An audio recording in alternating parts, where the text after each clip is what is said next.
Mic is on. Yeah, mic is on. Yeah. Hi, good morning, everyone. My name is Akane Sano. I am one of the newest faculty member in the ECE department.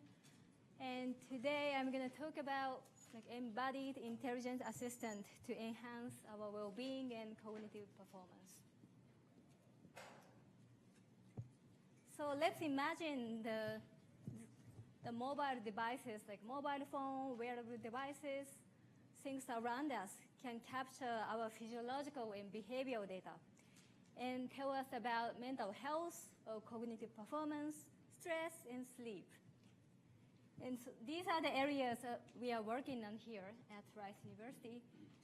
Why we are targeting this topic? Because, for example, mental health, as you already know, mental health is one of the most challenging problem in the modern society. For example, depression has been growing, and by 2030, it will be the #1 disease burden. Also, if we think about other mental health issues such as substance abuse, so in the States, the opioid is one of the severe problem, and so we have to intervene people with substance problem timely. So another things we are looking at is not only people diagnosed with mental illness, but people like us, like college students, workers. So we are unfortunately full of stress because we have a lot of very high work demands, academic demands. So how can we solve this kind of problem? Not only us, but also other people, like shift workers, including medical professionals, firefighters. They have to work day and night. They have to change their working shift from day to night, even though they have biological clock regulating all kind of rhythms in their body. So they might have some issues about sleepiness, fatigue. They cannot focus on their work, even though they really have to go through very important tasks. Then other example can be astronaut. So they are in a very special, very constrained environment in a deep space. And however, they have to also finish their important tasks. But they are unfortunately under very high pressure, and they are under the problem of high stress, poor mental health, and poor performance. Then how can we support these people using technology? So that is the problem we are working on. So how can we enhance people's mental well-being? How can we enhance resilience under adverse events and also performance? So here is a graph I always show to explain our well-being condition. So this graph gives you how our well-being is changing over time. So x-axis is time, y-axis is well-being. So a lot of people, they are feeling fine at the beginning. So they are super excited about their new work, new environment. However, with time and getting a lot of stress, a lot of jobs, a lot of things to do, some people can maintain their conditions. However, that's not everyone. So some other people, unfortunately, their well-being is going down. So what we are trying to do is we want to detect their conditions. Also, we want to predict how people will be doing, how people will be feeling in the future. And depending on the condition, we want to intervene timely. So most of our work is like forecasting, like intervening people in a timely manner to prevent their conditions such as mental health, like depressions, schizophrenia, also cognitive ability. Then we want to provide personalized learning so that people can improve or enhance, also maintain their conditions and be better in health and well-being. So here at Rice ECE, I direct Computational Wellbeing Group. And our mission is to develop technology for measuring and improving health and well-being. And we have three main research components. And the first one is, how can we sense people in a ubiquitous way, like 24/7, using various kinds of devices? We use like mobile devices, wearable devices. We also use some other imaging, like camera or radar. And using that kind of devices, we get a lot of continuous data of ourselves. Then how can we develop robust algorithms to understand what we are doing, how we are feeling? Also support people for the decision making. Then third one is we are also interested in designing intervention and support system for people to be better in health and well-being. And our research is very interdisciplinary. So as I said, we need to combine different pieces of technology to make this kind of things work. So we are working on sensing technologies like sensors. We also work on signal processing, machine learning, data analytics. We also need to understand like health medicine, like people's psychology as well. Then lastly, we also care about human-computer interaction because we develop technology for humans. So we always need to think about what users are thinking about, how this technology affect people's health and well-being. So not only performance, but not only performance and accuracy, but also we care about like usability and efficacy as well.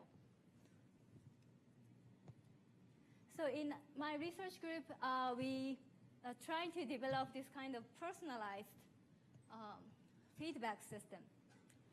So including sensing, inference, and intervention. So in the sensing part, we use a mobile phone. That's a device almost everyone has currently. We also use wearable sensors to capture continuous physiological behavioral signals, for example, activity data, heart rate, skin conductance. We also use like radar and cameras to give us information about like sleep, activity, physical activity, light exposure. That's one kind of information from our environment. And autonomous stress responses like heart rate, skin conductance. Also, mobile phone can give us very rich information. So how far we travel every day, how many people we are connected over phone call, SMS. So using this kind of data set, so we develop markers. We understand what kind of activities people are doing, what kind of environment they are in, what kind of responses, physiological responses we have. And so after sensing component, we are trying to predict people's trajectory, people's conditions trajectory. For example, we are looking at predicting stress levels. Also, we are looking at more the clinical conditions such as depressive episode, schizophrenic symptoms. And so in addition to those like more subjective states, we also look at more objective measured conditions, such as alertness, cognitive ability, performance. And some of the study also look at skin conditions, because some companies, for example, cosmetic companies, they are interested in improving skin conditions. And after we infer how we are doing, how we will be doing in the future, so we want to provide some intervention, including some suggestions. For example, for stress, we might want to provide, like, why don't you go for a walk? Or why don't you take a break? Or, so those kind of suggestions should be provided in a right timing, and right context. Because if people are walking, like moving, they might not be able to receive it. So we always have to think about, based on the context people are in, what kind of intervention could be the most optimal and also could be received by users. And in addition to those kind of suggestions, we are also exploring more automatic automatic or like low effort, low barrier interventions. For example, we can provide some visual stimuli or auditory stimuli to automatically regulate our respiration or heart rate.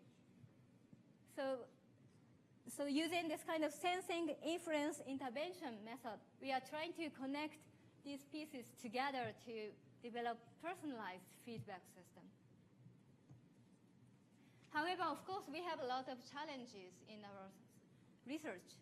For example, most of the study we do is collect people's data in our daily life setting. That means we have a lot of noise. So in a laboratory setting, we can control a lot of things.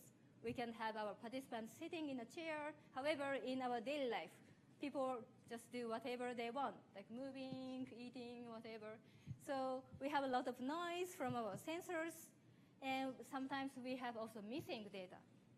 So we always have to think about how can we make algorithms to account for this noise and missing data.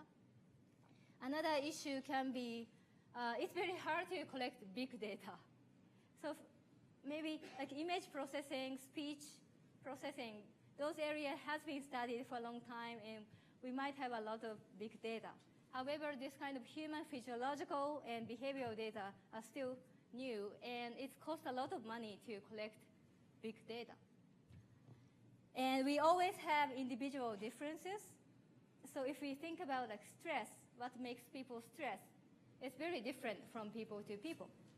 So when we develop algorithms to predict, detect, or intervene people, we always have to think about individual differences.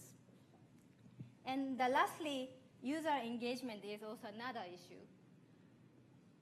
So when we develop this kind of system, then we always think about how can users keep engaged in our system. Because if we provide some intervention, they might not pay attention to it. They might not like it. They might not use it. Then what's the trick? How can we get our participants engaged and excited about our system and keep using? So I'm going to introduce some of the research topic and some of the posters we present this afternoon. And so first one is like we are working on personalized well-being prediction using behavioral, physiological, and weather data. So as you can see here, we use data from wearables, physiology, phone data, and weather, also mobility patterns, some survey data. And we are trying to predict how people will be doing in the future in terms of their stress level, their health condition, also their mood. So what we are predicting is not only predicting your stress level tomorrow, but also we are predicting your stress level next week, 2 weeks later.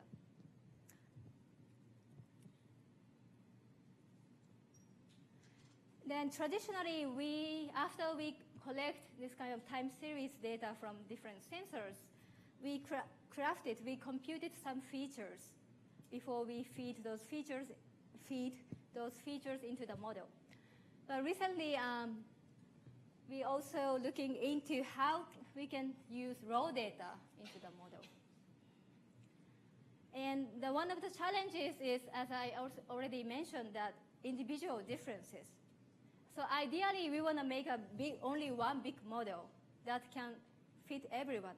However, that doesn't work well because we have a lot of individual differences.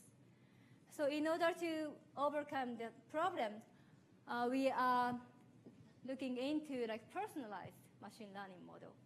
So personalized machine learning model is actually not to develop the model for individual. Ideally, we want to do it, but we can't really collect a lot of data from each individual. So we have to take advantage of the data from everyone to optimize the model to each individual. So we are doing like personalized learning and also cluster-based learning. So we can cluster people, like we can make a group of people based on their like demographics, genders, some information, so that we can see, oh, these people are similar. So these people might have some similarities in their behaviors and responses. So we are taking account for those kind of cluster-based learning. And then, as I said, we are comparing using crafted features versus raw data into the model. So Han and Bonin are presenting these posters this afternoon. Another topic we are extensively working on is the support system for shift workers. So shift workers, as I said, people, they change their shift, working shift from daytime to nighttime. And however, everyone, we have like biological clock in our body that regulate our blood pressure, heart rate, sleep-wake cycles. However, like shift workers, they feel like they are like jet lag because they have to shift their schedule very rapidly, and their biological clock is not synced with social clock. And how can we know what kind of biological clock each of us have? Actually, it's not that easy to measure the biological clock. And traditionally, if we want to get a ground truth of biological clock, we have to measure saliva or blood to look at melatonin curves. And so we need to do some experiment in a laboratory setting, continuously getting saliva sample, blood sample, and process saliva to get melatonin. So it's not easy. So what we are trying to do is, can we measure biological clock using sensors? So that is a project Chen is working on. So he develops this kind of two-step framework model to estimate our biological clock using some sleep patterns, also some sensor data, including some skin temperature, activity, and light. And this gives us a better prediction of a biological clock. And this kind of technology can be used for not only for shift workers, but also for people with social jet lag. So recently, since we have a lot of interesting media going on, we are always hooked up with mobile phone, internet. So a lot of people have very irregular life cycles. Then that means their biological clock also, it might be disrupted. So not only shift workers, like people like us, like young generation especially, like college students, could have social jet lag. And this kind of technology can be very helpful for broader population as well. And not only measuring biological clock or alertness, we are also interested in intervening, enhancing people's alertness, cognitive ability.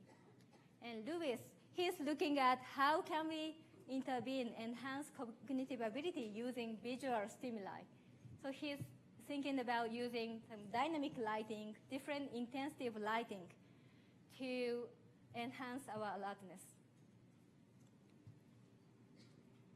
So here there was a collection of the research we are presenting today. And again, we are interested in developing personalized feedback system to improve people's health and well-being, especially like mental well-being and cognitive performance, by combining the sensing, inference, and intervention component. So I'd like to thank my team members at Computational Wellbeing Group, as well as a lot of collaborators we are working with on very exciting project, and funding agencies that allows us to work on interesting projects. Thank you very much.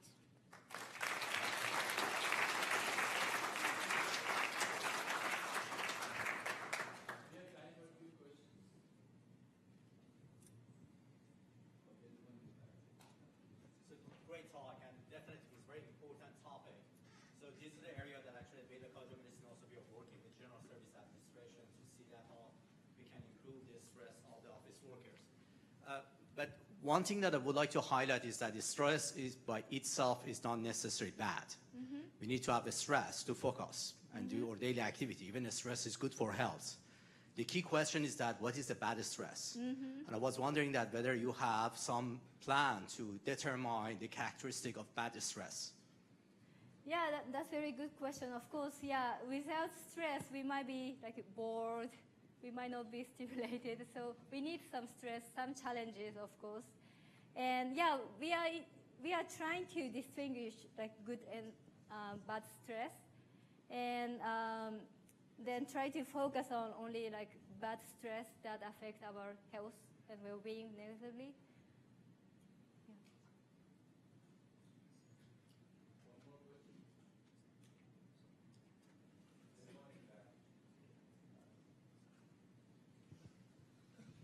Hi, thank you. I was wondering, I know that you talked a little bit about how important it is to have engagement with the users who end up using your system. But I know that sometimes people get too engaged, and we have like things like social media addiction and stuff like that. How do you plan on balancing those? That's true, yeah. Too much engagement might be also another issue if people are addicted to the system. We haven't actually reached that point yet because we haven't fully developed the system that can engage people yet. So, and yeah, I think that's a very good point. So yeah, I think that might be like future work. And yeah, thank you. Thanks for the very good feedback.